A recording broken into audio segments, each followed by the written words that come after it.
alone. I'll make it rain all day long. My name is Floyd. My name is Floyd. My name is Money Mayweather.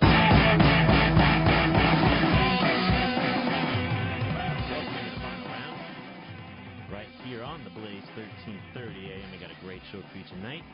Alongside the Marshal, Blane Ferguson. I am Ryan Bafaloukos. We got a full recap of last night's events in Chicago. UFC on Fox 10. We'll recap that. We'll also preview UFC 169. The great Jose Youngs will join us on the show at about 7:30 Mountain Standard Time. Blane, how you doing tonight? Pretty good. It was a good card overall last night. I think it was the first ever card with 3 head kick knockouts in the same card. So I think that whenever you get that, you're going to get an exciting card. Yeah. So the main event saw Benson Henderson get another close decision victory over Josh Thompson, the number 4 ranked lightweight in the UFC rankings. This one, it was another controversial split decision for Benson Henderson. I want to start off, though, with something that kind of came up at the end of UFC on Fox 10 in the post-fight press conference. One of the UFC PR people stated that if the Super Bowl is moved to Saturday, which, depending on the weather situation in the New Jersey area, which there's a strong chance, potentially could be moved to Saturday, UFC 169 will be moved to Sunday night instead of the traditional Saturday night. So it will be moved to Sunday, the 2nd of February. This is per Dave Scholler from the UFC PR department. So, Blane, just your thoughts on that and your thoughts on how it could affect not only fans but also fighters. Well, I think if my previous worry was that the UFC would get kind of the short end of the stick and the Super Bowl would move to Saturday, and I didn't know the UFC had a contingency plan to move to Sunday if the Super Bowl was indeed moved. So my theory was I would rather watch this UFC card because I don't have really a stake in the Super Bowl. Although the Super Bowl is a huge event, I think I would rather pay attention to the UFC card. But I am not the general public, and the general public, for 99% of them, would rather watch the Super Bowl than this UFC card. So I think it's smart to have a contingency plan to move to Sunday, as Dave Scholler said, the UFC senior director of public relations. But I think it'll still impact the pay-per-view numbers if it does indeed have to move. Although I don't think the pay-per-view numbers are going to be that great, even if it doesn't have to move. The UFC has to do whatever it can do to not go head-to-head with the Super Bowl because you will get destroyed. The Super Bowl is the biggest day probably in American sports. It brings together hardcore... You could say it's the biggest day in sports. I think it's the most televised event of the year, isn't it? Regardless of World Cup, Olympics, or anything. It brings together people that are hardcore football fans, people who are casual sports fans, people who aren't even any fans. They watch for the commercials. They watch for the halftime show. You can't go head-to-head with that. So it's a smart plan for the UFC to move 169 to Sunday.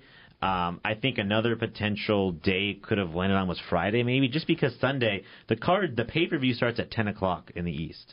If you have people or kids or adults who have to go to work the next day, I don't know if they're going to stay up until 12:30, or they're going to go out to a bar until 12:30, 1 o'clock in the morning, and then have a 6 a.m. wake-up call Monday morning. I think that they can't move it up to Friday. Probably the reasoning would be with weigh-ins and the fighters' training routine, because these fighters are training to cut weight on that Thursday, or for that Friday, cut weight Thursday, Friday morning for the Friday weight cut, or for the Friday weigh-ins. And so the worst you can do is give them another day to make weight, or another day to rehydrate and get back up to fighting weight. Yeah. But I think it'd be worse, to raise that weight cut a day early, and it would mess with a lot of fighters' plans. Definitely agree. It's going to be interesting to see kind of when this decision comes down, because I don't know what the timeline is for the NFL, and that's what the UFC really has to bank on, is the NFL. Yeah, they can't do anything until the NFL announces it. Yeah, it's really the NFL's move here. Now, I guess not many people believe that the Super Bowl is going to get moved. There's a very small percentage. Yeah, I don't know who said it. I think who was it? Was it maybe like Darren Ravel or something like that? I think it was Darren Ravel. It was like that. There's a 0.0% chance that it moves, or that it moves. Moves. I was gonna say loses for some reason. I think the plural form of move it moves is. Really? Yes. Okay. Take it from our resident English expert Ryan Bafaloukos. I think there won't. I don't think it'll move, but we'll see. I think it'll go in. I agree. As planned. I think it will be February 1st as planned. This seems like one of those things that people are going to talk about it a a and then nothing will happen. Yeah, nothing's going to happen. And so, assumably Monday, Tuesday, I would think by Wednesday, the NFL and thus the UFC would have a day. So let's move on here to somebody who had a vesting interest in last night's card. Anthony Pettis, his younger brother Sergio Pettis, fought and lost on the main prelim card on Fox Sports 1. The UFC lightweight champ is recovering from another injury. I believe it's his knee this time, right? Yeah, I think it was his knee. He's recovering from a knee injury. He's eyeing a July return, as is your boy, the Royal Scotsman, Conor McGregor. He's an Irishman. The Royal, same thing. The Royal Irishman, the Royal Scotsman. It's the same country. I think it would anger a lot of Scotsmen and Irishmen if we said that. I think that's one thing that they would really hate. Really, you think so? Yeah, I think so. Okay. Oh no, I'll ask him. The Royal Irishman, Conor McGregor. Blane, who fights first, Anthony Pettis or Conor McGregor? I think Conor McGregor. Yeah, no. I think Conor McGregor fights first, even though he tore his ACL for some reason. I may be low on Anthony Pettis, and I shouldn't be. You're very low on Anthony. I think Anthony Pettis. Full disclosure, Blane does not like Anthony Pettis. Okay, here's the thing. I don't dislike him. I think he's one of the most exciting fighters to watch when he does fight. I just am sick of having Blane to deal would rather with have a homeless squirrel be the UFC lightweight champion than Anthony harsh. Pettis. That's putting it a little harsh. You're not an Anthony Pettis fan. I like him. I like him as a fighter. I think he's awesome to watch while fighting. Not while he's training for fights. It's going to be interesting. I think, obviously, he's another guy that was on the cusp of superstardom. You look at Anthony Pettis, the way he dresses, the way he acts, the way he looks. I think Showtime. He has star written all over him, especially with the way he fights in the cage, those dynamic moves, those dynamic finishes. The Showtime kick is probably the most famous move in the history of mixed martial arts, in my opinion. Yeah, it's up there, definitely. And so this was a guy that was on the cusp of stardom, and maybe you would think he could be the next UFC big pay-per-view draw. The last really big one they had from 155 or below was BJ Penn. He's really been the only guy that can captivate an audience and sell pay-per-views below 170 pounds. Aldo hasn't really been able to sell pay-per-views that well. Even, Benson Henderson, I think, in his one pay-per-view event didn't do very well. Frankie Edgar hasn't been able to sell a ton of pay-per-views. You can't sell pay-per-views if you're not fighting. You get forgotten about pretty easily. Yeah. And especially in lightweight. I mean, they were showing graphics of the top 10 lightweights. There's so many competitors for Anthony Pettis. So many guys that would say, wow, that's an intriguing fight. That's a great fight. I want to see that fight. You just don't know. Exactly. You don't know what the future of him. It's tough to forecast the division when you don't know how many times a year Anthony Pettis will be able to fight. And so, yeah, you can look at the division and say, man, I think Gilbert Melendez will get the next shot after last night. But then TJ Grant's hurt. Josh Thompson just lost. Nate Diaz lost. I mean, there's a lot of guys that are interesting matchups, maybe a Khabib Nurmagomedov, but Khabib doesn't really have the resume yet to warrant a title shot yet. He doesn't have the name recognition. He's got to get at least one or two more wins, but he's on his way. I would definitely say one or two more wins. I think one more win if it's devastating and something happens to shake up the division. Say like a Gilbert gets hurt too, or you know what I mean? He could be up there. But 2 wins, I think, would almost get Khabib that title shot. Blane, one of the many hats you wear here on the final round on the Blaze, 13:30 a.m., is our resident MMA tattoo expert. Oh, yes. The Marshal Blane Ferguson. Conor McGregor. This is from Reddit. We saw on social media. He got a new tattoo. It's basically a big face of a gorilla eating a heart with a lot of nice outlines. So I wanted to get we're going to go to our resident tattoo expert, Blane Ferguson. Yeah. Blane, give me your thoughts. You break it down. I think it looks stupid. I think analysis from Blane Ferguson. I think the first reaction is for the mass public is that's dumb. The gorilla, I believe, is wearing a crown. It's like on his chest. It's like right on his chest. Which I'm not a big fan of chest tattoos to begin with. I think you could pick a lot of better spots to put a tattoo. Never mind. I don't think I can say what I was going to say on the air. Why can't you finish that? We'll see. We'll talk about it later. But I think there's a lot of other good spots you can put a tattoo that's not your direct chest and it's not covering up your entire chest area. And if you're going to get a chest tattoo, it needs to look better than a gorilla eating a heart. Apparently, it's the logo of his gym. Which, granted, which is understandable. Which is fine. You can get that logo tattooed wherever you want. I think even if it's on his leg or his back, it's better. Even like just a smaller one. But it's literally covering up his entire chest and it's on now. His neck too. It looks stupid. I'm sorry. It just looks bad. So let's move on now. Vitor Belfort plans to apply for a TRT exemption in his fight against Chris Weidman, basically TRT, testosterone replacement therapy. Vitor Belfort uses that in his fights against Brazil. It's a sanctioned kind of medicine in Brazil. You have to file for an exemption in the state of Nevada, whereas it's likely that his fight with Chris Weidman will take place. Blane, I want to get your opinion. If Vitor Belfort doesn't get this exemption, what chance do you how does it impact his chances if he does not or if he does get the exemption? Well, we'll start off by saying, first of all, TRT doesn't really help with technique in the octagon. Yeah. What it does help is with your training. It helps you train longer, train harder, train more intensely. It doesn't land a spinning back kick. It's almost like steroids in other sport. I think you had the whole the Barry Bonds argument where it does make you stronger. Hit a curveball. It can't teach you to hit it. I don't think TRT is as bad as you had the Boston accent. Is bad as anabolic steroids. I don't think it's as bad as anabolic steroids because I don't think it's just replacing testosterone from what I understand, and helping with people with low testosterone counts in their body. Now we know that you are our resident TRT expert as well. I wouldn't say expert. I would say I dabble. I don't dabble in TRT. No, my testosterone is fine. Do you need more testosterone? No, I'm fine. Is there something you want to say on the show? No, I have plenty of testosterone, Ryan. But believe me, sometimes too much. This first segment's going downhill real fast. I'm sorry. But I think that we talked about this with our new our new producer, our new production assistant, research and development, fight pick, Ryan Howes. We should just call him Howes since you're Ryan Howes. I like the nickname too, Howes. I like it. So with Howes, and we're saying that if he doesn't get the exemption, I think he still takes the fight because I think he'd be crazy to turn down a title shot.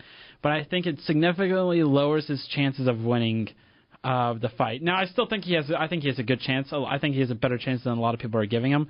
Because he's just been on a tear as of recently. He looks like he's 25 years old. He does not look like a 36, 37-year-old fighter. Yeah. I mean, whatever this thing is doing, and it's hard to say how much you can attribute it to TRT and how much just maybe Vitor Belfort made a change in his training camp. Maybe he made a change in technique somewhere. Maybe or his psychology. Yeah. He looks like he's just on a warpath right now. And if he doesn't get the exemption, we're going to find out, I think, how much TRT played an impact. Or maybe it's just how much better Chris Weidman is. Yeah.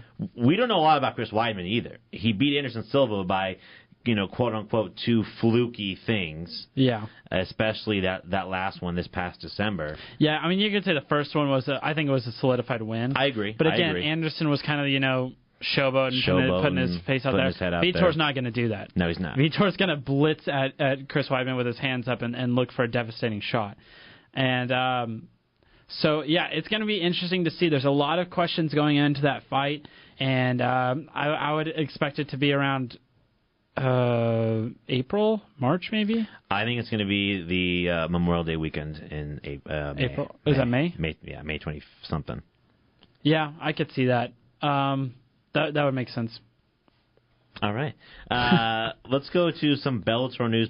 Patricio Pitbull goes on Twitter. He feels disappointed and disrespected because Bellator gave Pat Curran an immediate rematch against the new featherweight champion Daniel Strauss. We talked about this a little bit, how now Bellator is very much going away from what built them. This was where title shots are earned, not given And now you have literally, Pat Curran lost his championship to Daniel Strauss back in November. It wasn't even a close fight. It wasn't a close fight. Daniel Strauss to his probably credit, won at least 4 rounds of that fight. Dominated Pat Curran.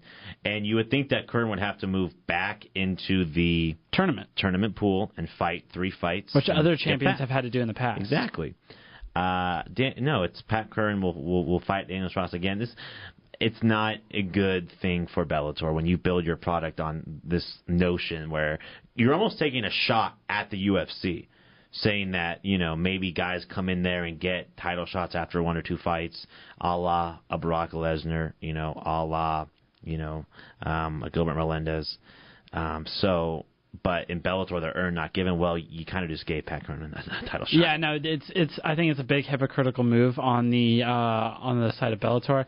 I totally get why Pitbull is upset. I would be too. Agree. Yep. I think the fighters in Bellator that this happens to would be more upset than the casual fans, because I don't think the casual fans remember where Bellator was very like, this is where title shots are earned, not given. That was their mantra. That was their thing to do. And so I think this is going to impact the fighters more than it will the fans. All right, we're going to take our first time out. When we come back, we are going to break down UFC on Fox 10, give our winners and our losers. That's coming up next. It's the final round on the Blaze, 13:30 a.m.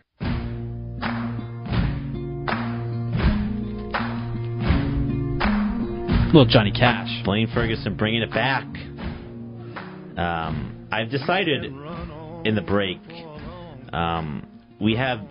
everyone else has nicknames on the show except for me. We have House now. We have the Marshal. I need a nickname. Do you? I kind of want a nickname. So if you're listening to the show, all tweet at us. All 3 or 4 of you, mostly our family and perhaps Blaine's girlfriend. I think Josh is listening. I need a nickname. Tweet me at Ryan Baffo or at Blane Ferguson. Tweet us some nickname ideas. Tweet us some nicknames. We'll read the best. Well, we may do a Facebook post and I think we'll do a segment on it next week. Maybe it's not official. A full segment, maybe half a segment. Well, remember, next week's Super Bowl, no show next week. Oh, yeah, there is no show next week because of the Super Bowl. Maybe unless we get like a formal protest from our loyal listener. Yeah, or they're like, please give us a show. We don't like the Super Bowl. We'd rather listen to your show. I'm sure a lot of people feel and that then way. We'd still not do a show. All right, UFC on Fox 10 last night. Benson Henderson defeats Josh Thompson via split decision. Another controversial split decision for Benson Henderson. And so let's talk about that, because we kind of had our winners and our losers from the event. And you put Benson as a loser. Yeah, I think even though he won the fight. Tell me why. Okay, so I said, granted he won, but he won another split decision, controversial decision, and I totally understand everybody who scored it for Thompson. I think, if I look at 1 or 2 more seconds differently, I could have scored it for Thompson. I get that. I haven't rewatched the fight. My immediate reaction was I scored it 3-2 for Henderson. I agree. But who knows? I could watch the refight and think Thompson won. I haven't rewatched it yet. So I think with this being his third controversial split decision, I think out of his past 5 fights have been 3 split decisions.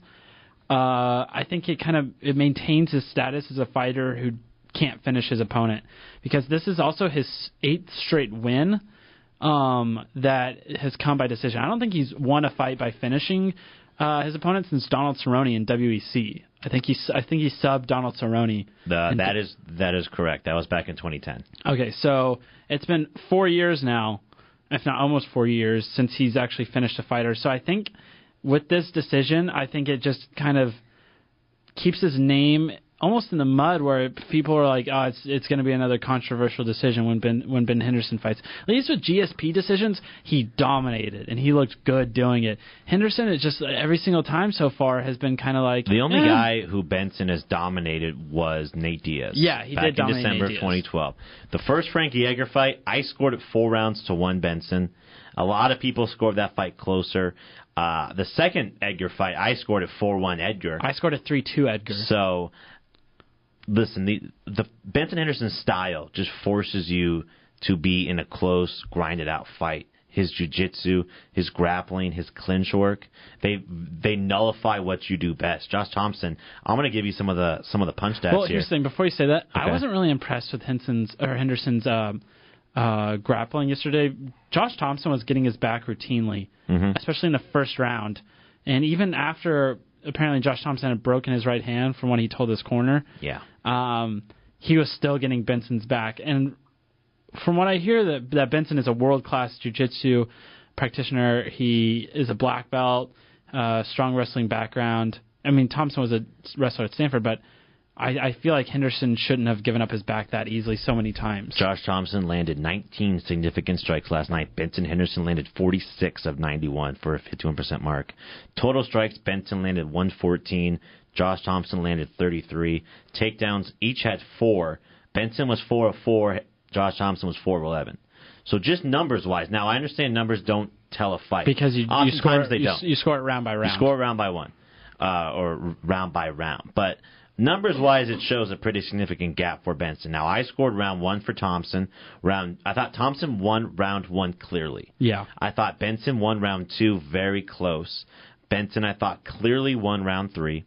And I thought Thompson won round 4, and I gave Benson round 5. And it ended up being round 2 that the judge who scored the 48-47 score for Benson, he had given round 2 to Benson. Yeah. So if he would have given that to Thompson, it would have been 3-2 Thompson. At the end of round 2, I kind of sat there and I was like, I don't know who won this round. I think Benson did. I wouldn't be surprised if Josh Thompson did. It's pretty much so every tough. round besides round 1. Probably you could say, man, I don't know I really don't know how to score that one. You got to give a lot of credit to Josh Thompson for breaking his hand in the first, or I believe it was the first round. After the first round, he said he apparently told his opponent, I think I broke my hand. And really, a lot of people said he should have won that fight. The majority of people on social media, the majority of writers who we follow, said that Josh Thompson won that fight. I would say 8 out of 10 people probably saw that for Thompson, which is totally understandable. I get that. And you have to feel for Josh Thompson. This is a guy he gets a title shot against Anthony Pettis back in December. Pettis gets injured. Right? Blane's shaking his head. If Pettis didn't get hurt, none of this would have happened to Josh Thompson. Blaine had his lip extended, just shaking his head. I feel bad for Josh Thompson because he did what fighters are supposed to do. And instead of what a lot of fighters do and just wait for their title shot, he took a fight in the meantime to make money and stay in shape. And you have to respect guys for doing that because some guys decide to wait and some guys decide against it. He did his job. And honestly, if he doesn't break his hand, I think he beats Benson pretty decisively. Yeah, the way that fight was going, the way that Josh Thompson looked in the first round, I think he beats Benson maybe 4 rounds to 1. Do you think they rematch both for their next fight? No, I don't think they rematch. I think a fight.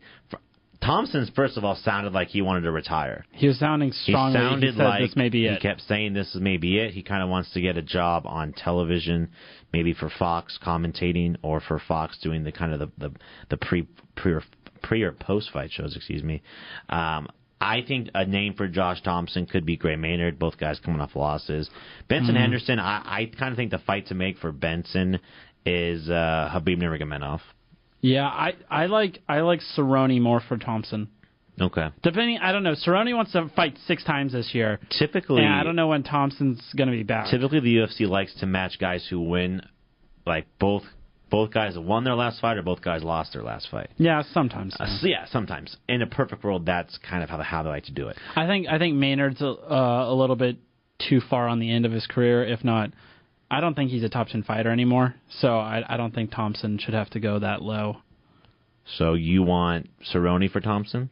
If that, or Rafael dos Anjos. Okay. Let's talk about the other guy who lost, our third loser, Sergio Pettis. This is a guy who on the broadcast, Joe Rogan or Mike Goldberg, one of the two, anoints him the next phenom. He's one of these can't-miss prospects. Honestly, in my opinion, because of his last name, Sergio Pettis. I think that is a strong case. I think if he doesn't have the last name Pettis, he's still a very talented fighter, and he's still an up-and-comer, but they're not calling him the next phenom. And I don't think he's headlining a Fox Sports 1 prelim if his last name isn't Pettis, honestly. Yeah. He gets beat by Alex Caceres, an unranked bantamweight. Listen, from the lab. Give a lot of credit to Alex Caceres. I think he lost the first round. He came out, rebounded well in the second. I scored it 19-19 going into the third. I think as did I. I did too. I had Caceres. The third round was up in the air, and then Alex Caceres locked in the rear naked choke. Sergio Pettis again looked very average in his first fight. His striking looked good. Yeah, he had some nice crisp combinations, great hand speed, and he's 20 years old. Yeah, he's very young. He's got a lot of room to grow. He's younger than I am.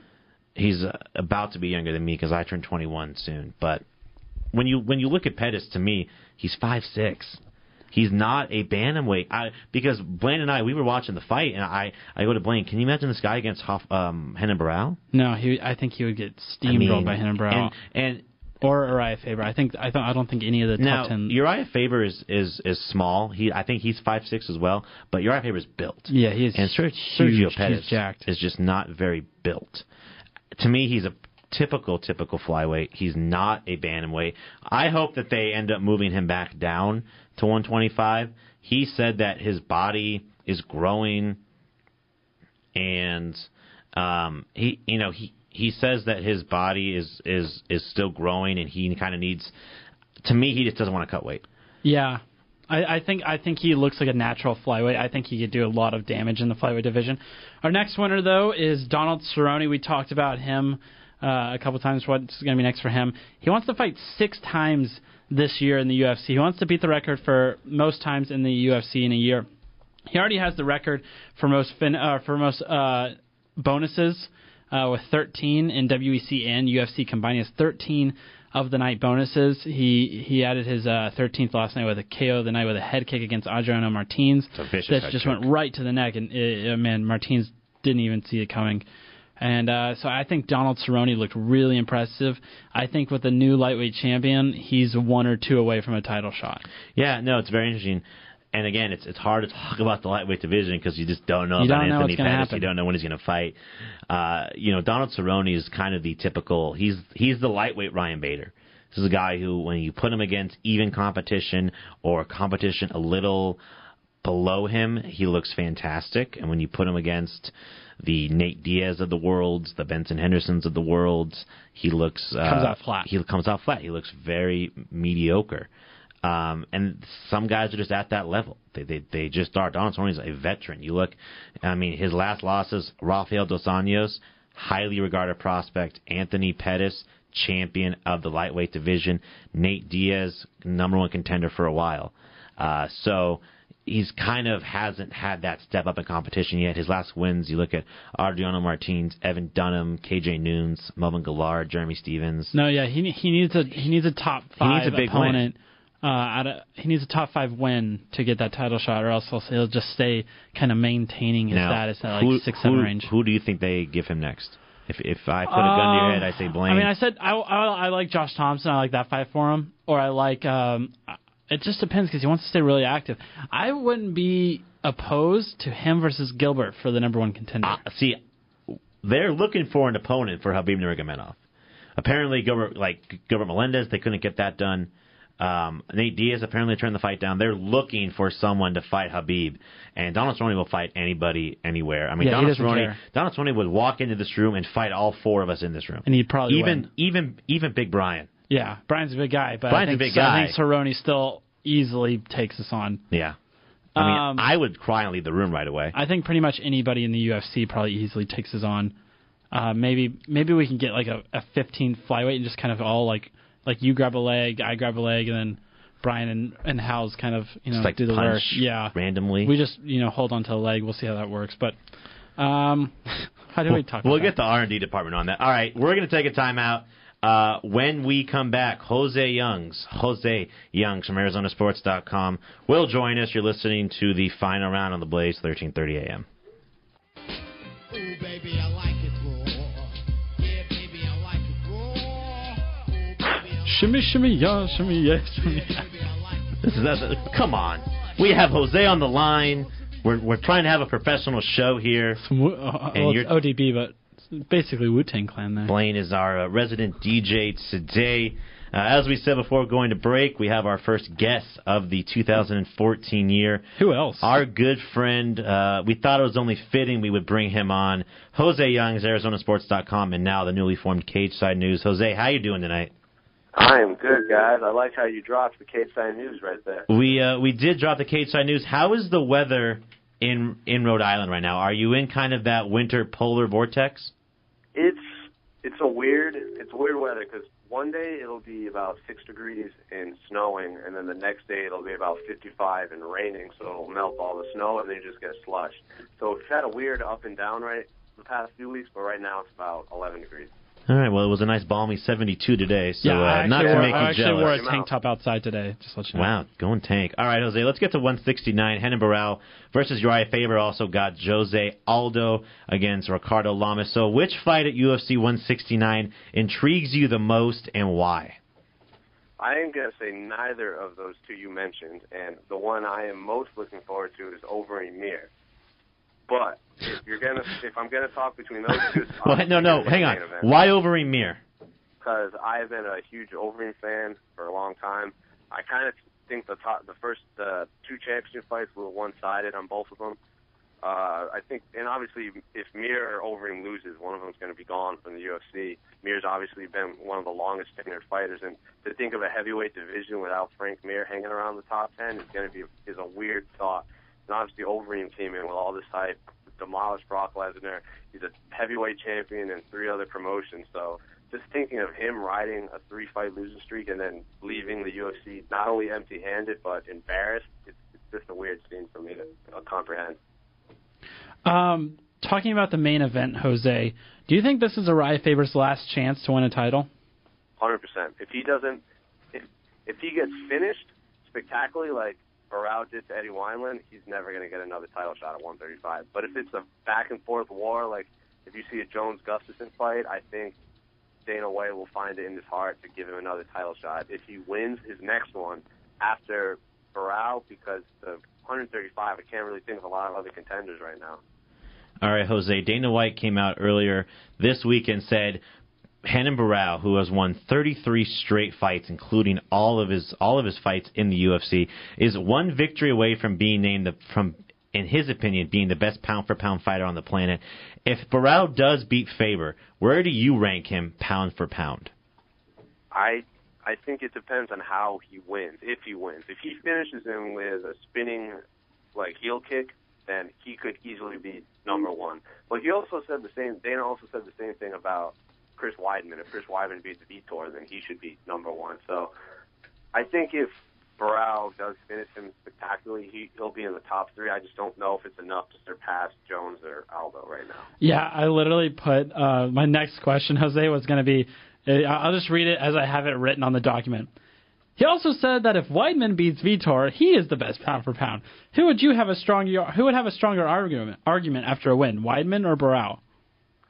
Well, John Jones beat Vitor too, so if Weidman beats Vitor, Jones already beat Vitor, so I don't think Weidman can surpass Jones in that. Mm-hmm. Then I just don't think Barão has had enough championship fights inside the UFC. Like Aldo hasn't had that many either, but he beat Urijah Faber, he beat Mike Brown, he beat Cub Swanson. Yeah, they're all in the top 5. So I think because Aldo was in the featherweight, then the WEC was the premier promotion for that weight class, that it would probably put Aldo before Barão. Exactly. What kind of challenge do you think Lamas gives to Aldo in the co-main event? 0. I don't see Lamas standing any kind of chance against Aldo. The only way Aldo is going to lose if he doesn't make weight, because I know he has trouble cutting weight. Jose, if Jose Aldo wins, and obviously, you think he is going to win, what do you think his future holds at featherweight or at lightweight? Do you see him moving up to 155 pounds anytime soon? Yeah, I think if he wins, if he beats Lamas, I think he'll move up next because he already beat Cub Swanson. I don't think he's going to want to fight him again. I know a fight with Conor McGregor would be a big moneymaker, but McGregor's not going to get a title shot right away. And then he said he doesn't think Mendes has deserved a shot, and him and Pettis have had exchanged words several times, not directly but through managers. And the 155-pound division is kind of cluttered at the top now that Benson knocks off the number 1 contender in very boring fashion. So I just think if he wants to move up, he'll just get an immediate title shot, and he could give Pettis a very big run for his money. I was gonna ask you since Aldo was already slated to fight Pettis at one point, right? Wasn't that the case? Yeah, that was at one. They were supposed to fight, I think, 163, but then Pettis got hurt and Korean Zombie came in. That's right. So I was going to ask you if you thought that since they already have had a fight booked at one point, if they would kind of push Gilbert Melendez back, or like whoever they have next for Anthony Pettis in July, and they would let Aldo gain weight and be ready for 155 fight. I think they would do that. I mean, they gave Frank Edgar the immediate title shot when he dropped down, and BJ Penn fought George St. Pierre when he was a champion. He just bypassed the line too. So Aldo has the resume, and their history is there. So I think it's a no-brainer. Aldo deserves an immediate title shot if he moves up. Jose, speaking of title shots, does John Lineker get a title shot if he wins and he can make weight? And what kind of challenge do you think he would present to Demetrius Mighty Mouse Johnson? I would say he deserves a title shot. Getting a win over Ali that's a big deal, especially because Ali looked so dominant in his last fight. But what he poses against, the problems he poses against Mighty Mouse has to be just his power in his hands. I mean, isn't his nickname like Hands of Stone or something like that? Yep. So that's it exactly. I don't think he can beat. The only way I think he can beat Mighty Mouse is if he lands that huge shot.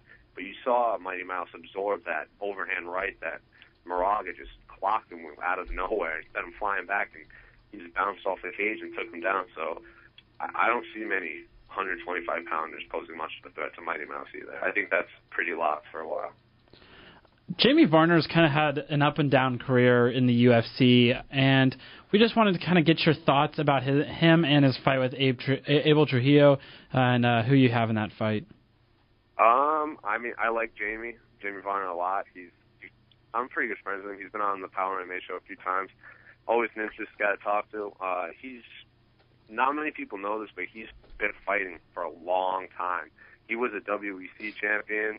He started maybe 2003, I want to say, was his first fight. So he's definitely the more grizzled fighter than Trujillo. So that's a tough one. I think that's the most difficult one to pick in the entire main card. I mean, Trujillo's looked like an animal the past few fights, but I don't know. I'll go with Varner just from experience, but that's a tough one. Jose, moving on to the preliminary card.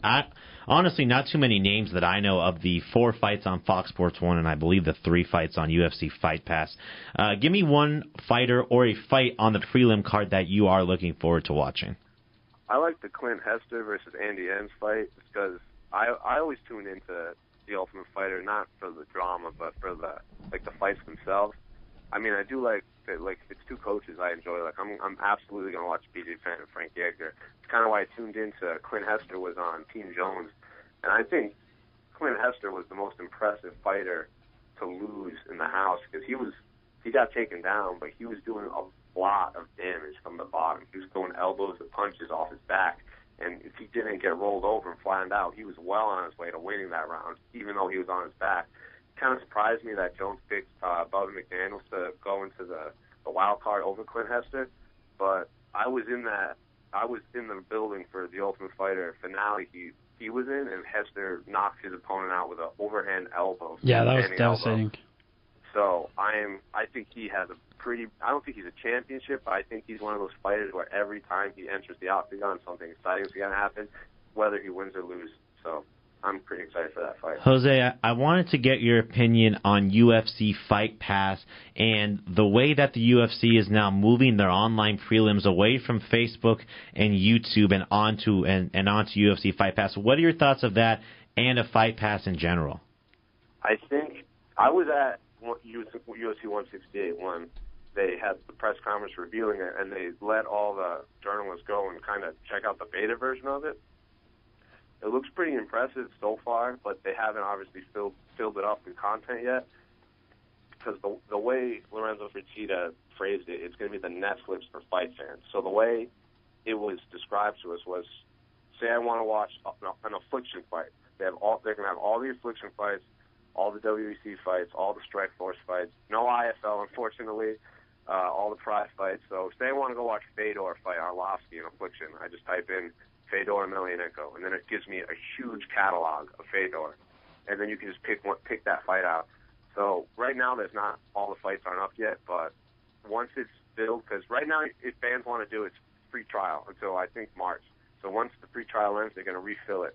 with all the content you can imagine. Even Frank Shamrock, Tito Ortiz is the first fight I'm going to watch. I can't find that fight anywhere. Dana White kind of hidden it just because it was so violent and bloody.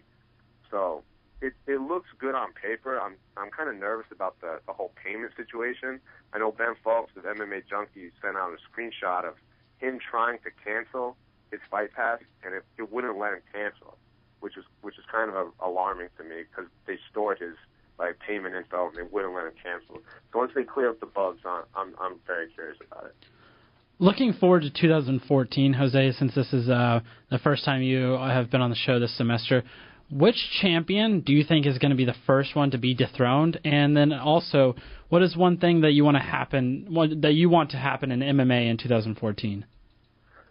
First champion. Oh man, I don't know if any of them will get dethroned until late 2014. I'm going to say Pettis, maybe, just because he's in the most difficult division, the most stacked division, I would say. I think anybody in the top 10 could be champion.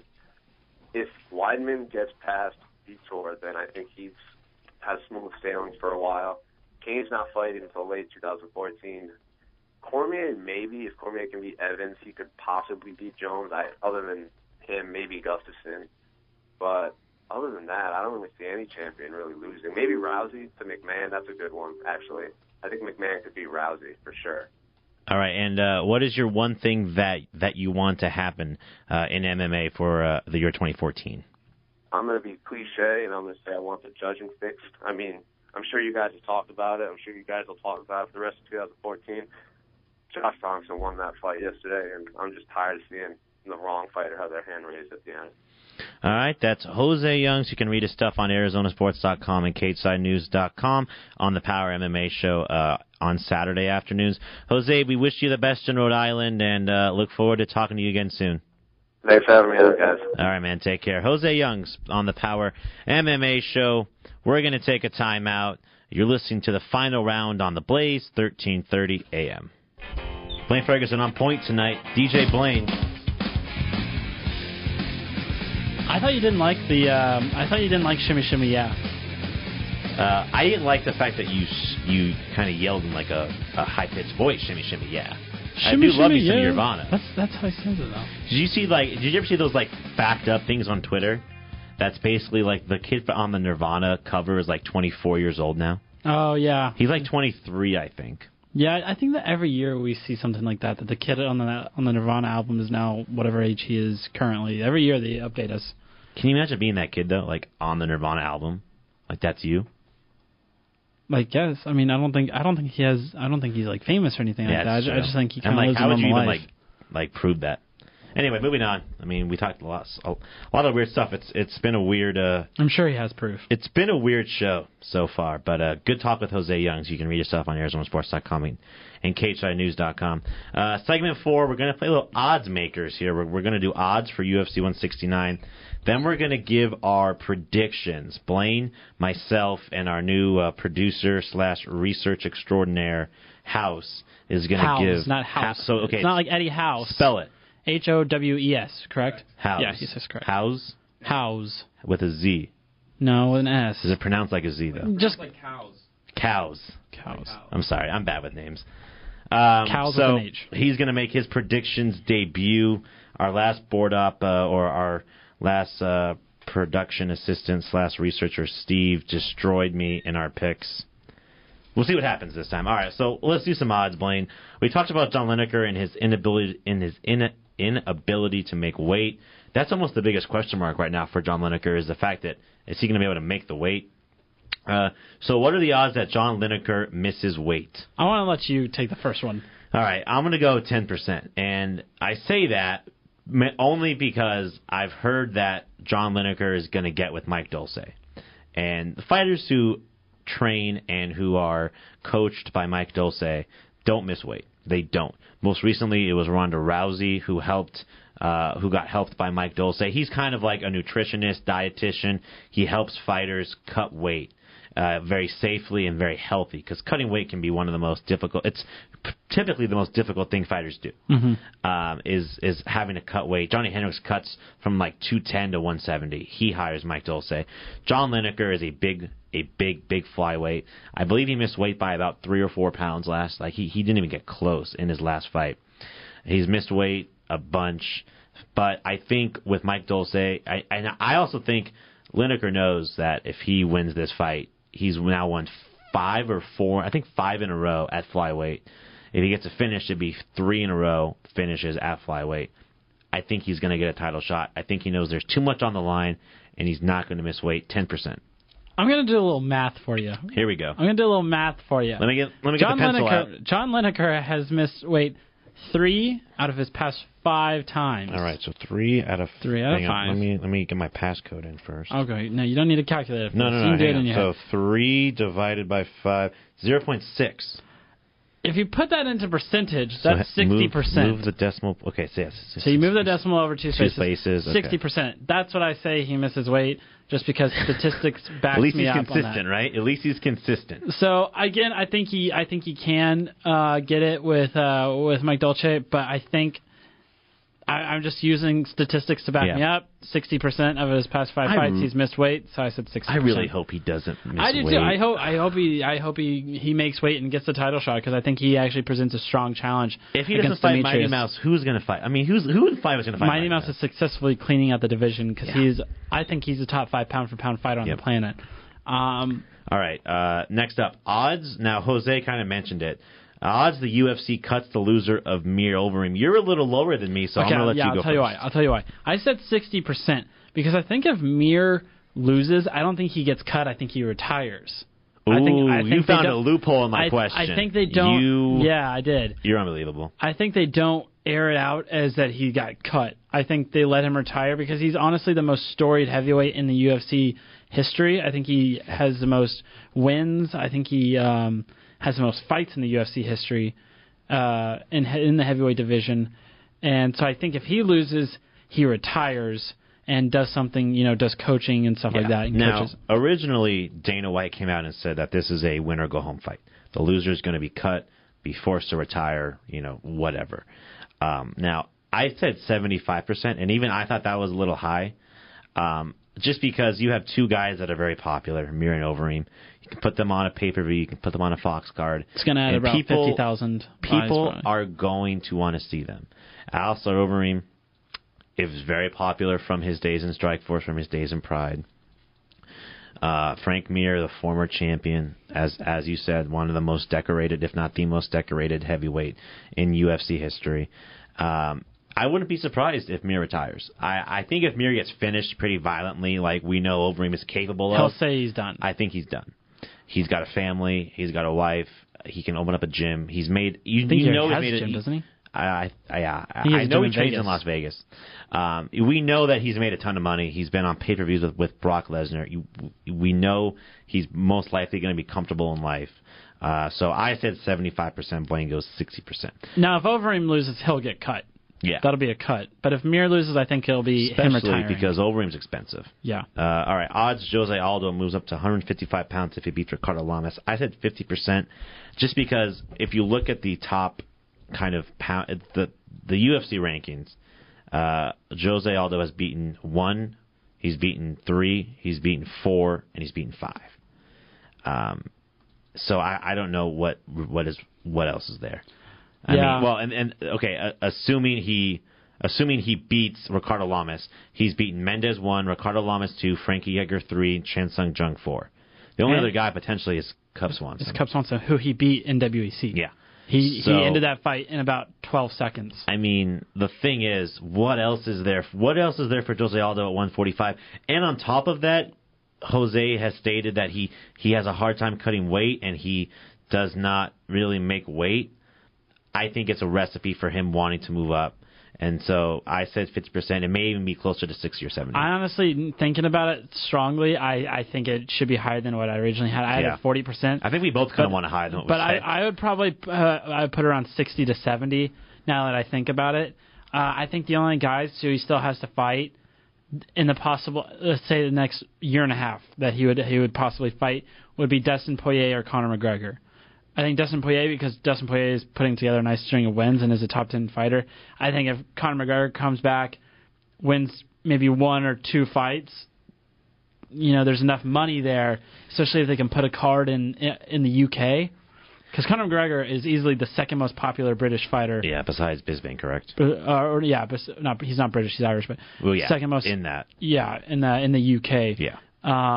Behind Bisping, so I think there would be enough money there to put Conor McGregor up there, but we'll see. I think it's still 2 years before Conor McGregor gets a title shot, especially now with his ACL injury. But listen, if he looks impressive in his next fight, and then if Aldo's still at 145, they may just get desperate at this point, because I don't know who. I mean, maybe you can make a justification for Dustin Poirier. I don't know. All right, last one before we make our predictions. Odds UFC 169 sells over 275,000 pay-per-views. I said 20%. The small guys just typically don't sell. Renan Barão, Jose Aldo, they really, even though they're two of the most exciting, I mean, you can make the case that we have the two best fighters on the planet fighting. Yeah, you can make that. I mean, Aldo's number one for you. Renan Barão hasn't lost since his first fight of his UFC career. He's been spectacular in his past fights. He's been spectacular. He's exciting. He's dynamic. Even though they just, for some reason, they don't sell. You also have a great heavyweight fight on the card, too. You have two guys who don't speak English. You have two guys who the hardcore fans love them, the casual fans they have a hard time having that crossover appeal. So you have, and just like you said, you have a matchup of the two top 10 heavyweights, two very popular heavyweights. I said 20%. Yeah, the most marketable guy on the card is Urijah Faber. Yeah. Fans love Urijah Faber. I think I put it at 35%. Just because we have 2 championships, and 2 championship cards usually do better than most. You saw UFC. I mean, UFC 168 is an extreme case because it had Silva Weidman too. But cards typically with 2 title fights do a little bit better. I think Overeem draws a lot of fans. I think its biggest hindrance, though, going against it is that it's Super Bowl weekend, and it's kind of a toss-up. Yeah. I think Super Bowl weekend is a bad weekend to put a fight. You lose a lot of notoriety. Yeah, I think it's hard to promote above the Super Bowl for a lot of fans. And I don't get why they do this every year. It's supposed to be a big Super Bowl weekend card, and I don't like the idea of it. I would rather watch a pay-per-view the next week. So once the Super Bowl is done, you're going to be able to pick up a lot of those football fans. So I thought it'd be a smart idea to put the Fox card maybe after the Super Bowl, so you could promote during the Super Bowl. But I mean, that's why I don't. Blaine doesn't UFC. get paid to be in the UFC like we all think he should. Thank all right, you. so let's go into our picks now. We'll start from the bottom, just like Drake. Started from the bottom. Now we're here. Let's go with Varner versus Trujillo. I'm going to go with Abel Trujillo. He's now 2-0 in his. I believe he's 2-0 in the UFC with 1 no contest. He's a massive guy. If you see him fight, he looks like he's about 190. He's huge, got great tattoos. I mean, I understand, you are the tattoo expert, but I really enjoy his tattoos. I can't confirm that they're good tattoos. They're nice tattoos. I'm going to go Abel Trujillo. I think he stops Jamie Varner. I also am going to go Abel Trujillo. I think I saw that this is Varner's kind of filling in for Bobby Green. Bobby Green was supposed to fight Abel Trujillo. I think Trujillo is maybe a little bit too athletic for Varner. I like Varner. I think Varner's been a great fighter. I think Varner is one of the best lightweight fighters in MMA in recent history. I think he's one of the most accomplished ones. He's been there for a long time. Nothing against him, but I'm going to go Abel Trujillo. All right, House? I'm a fan of Varner, but I'm going to have to go with Trujillo on this one. Just think he's a big guy. Like you previously mentioned. I don't think he's going to outmatch him. Yeah, no, he's a big 155. That was the premiere of House on the air. House is going to beat me in picks. Watch him beat you. I know he's going to beat me. Are we going to start over this semester? I don't know. I'm thinking about it. Let's just go ahead and do it. You had a great lead. I had 22-12. Yeah. I won first semester. Let's just say I'm first semester champion. Between us, Steve, I think was one fight better than us. Champion, first semester. How about first semester winner? How about champion? I like champion. Goodness gracious. All right. John Lineker versus Ali Bagnatinov. I took John Lineker. He's won 4 in a row at flyweight. His last 2 by pretty vicious knockout. I think he's the second best flyweight on the planet right now. I'm going to take John Lineker. I'm going to go Ali Bagnatinov. I think that Lineker might make weight this time. And I think that might cause a little bit too much strain on his body since he has such a trouble making weight already. I think that could take a lot out of him fatigue-wise, and I think Bogatinov really dominated his past 2 fights, and I think he gets the upset. All right, House, what do you got? I'm going to go with Ryan here on this one. I got Lineker. Smart man. I also think if he wins this one, he's going to get a title shot, so I'd like to see for him, too. Frank Mir versus Alistair Overeem. I took Overeem here. This is kind of a toss-up fight to me. Mir's better on the ground. I just think Overeem's going to catch him. I think Mir's going to try to come in. Have you seen pictures of Overeem recently? No. He looks skinny. Really? He doesn't look as big as he used to. Good. He looks almost like 205 Pride. 205 Overeem? Yeah, when he fought in Pride. That 205 Overeem looks a lot like current day John Jones. So I took Overeem. I think this is kind of a toss-up fight, like I said earlier. But I took the Reem. I've always been high on Alistair Overeem. Yeah, you and Jose are both Reem I thought fans. he was going to be the UFC heavyweight champion. I was wrong pretty convincingly. So I took Overeem. I'm also going to go with Overeem. I think Mir should have retired about a year and a half ago, if not 2 years ago. I think Mir's chin is gone, so I think Overeem is going to catch him. I think Overeem wins this by first-round knockout. Okay. What about House? Yeah, I have Overeem as well. I think Mir is going to be bowing out after this fight. I think this is his last fight in the UFC. So Overeem, he almost won that last fight against Brownie. I mean, we had him hurt. Yeah, he had him hurt. I mean, some refs, I heard they called. Some refs would have called that. So Yep. I mean, credit to Brown, but I mean, still, I got Overeem on this fight. Yep. Definitely. Jose Aldo, Ricardo Lamas for the UFC featherweight championship. They're trying to. Are we all going to go Aldo? First of all, I went Aldo. Everybody's Aldo, going yeah. Aldo. I mean, I went Aldo. The UFC's trying to sell this as it's a great challenge. I don't think it will be. I know they had Ricardo Lamas talking to Goldberg and Rogan during the Fox card, but I think Lamas is. I think Aldo. I honestly say he's the number 1 pound for pound fighter on the planet, and I just don't see him losing anytime soon. All right, the Bantamweight Championship of the World. It is now for the full Bantamweight Championship. Renan Barão versus Urijah Faber. Faber on an absolute tear. He was Blane Ferguson's Fighter of the Year in 2014. I took Renan Barão. I would not be surprised if Urijah Faber won. I think Urijah Faber is going to show some weakness in Renan Barão. I think he's going to expose some things about Renan Barão. I think at the end of the day, Renan Barão is just too... I just think he's too good. And I took Renan Barão. I would not be surprised if it's a split decision. I would not be surprised if Faber won. I also wouldn't be surprised if Renan Barão had a crazy, crazy finish. But I think it will go to decision, and I'm going to take Renan Barão by a close, unanimous decision or split.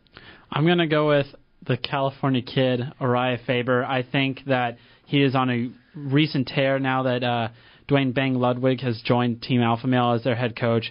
He's on a 4-fight winning streak. 3 of those wins were submission. And, Michael McDonald is a great fighter. Michael McDonald actually showed a little bit of a challenge before Renan Barão finished him. I think it was in the 4th round. Yep. And also, he didn't really get dominated by Renan in their first fight. Yeah, Renan won by unanimous decision, but it wasn't a spectacular showing against Urijah Faber in their first fight. And so I think with the recent success that Faber has found, I think he wins. How's?